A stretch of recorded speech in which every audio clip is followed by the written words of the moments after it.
A University of Montana professor is seeking public records pertaining to budget cuts on campus. Professor Mehrdad Kia and his lawyer are raising concerns and asking for transparency about documentation of more than 9 budget cut meetings that have happened over the past 8 months. MTN's Kent Lutzen attended a meeting on campus this afternoon. Kent joins us now live. Kent? Jill, Dennis, Kia and his lawyer just want to know who was at these meetings, where are the minutes and agendas, and who was making the recommendations of all 415 programs at the University of Montana. Without this transparency, Kia is raising questions on if the overall process is legit.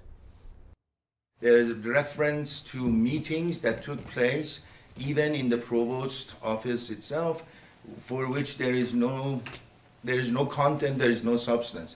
We want to know what happened in these meetings. We want to know what transpired, what was discussed, who voted. Kia is referring to meetings that he says should have been made public and not held behind closed doors.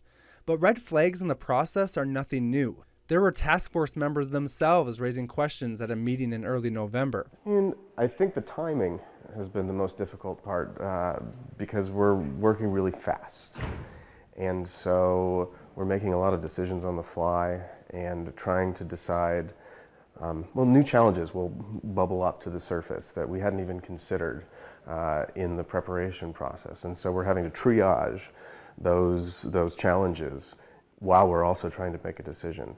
At that same meeting, associative students of the University of Montana president, Braden Fitzgerald, added he was satisfied with the overall process. I feel pretty confident that every task force member is doing their homework, understands the weight and gravity of this process, and they're coming in prepared to make tough decisions.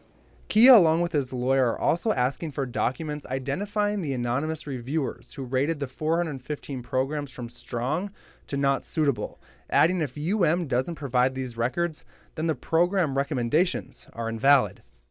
It hasn't been made public, and if it is not available, then we think that there may be illegality with respect to either open meetings or public participation or the right to know. And if there is, then these recommendations are void.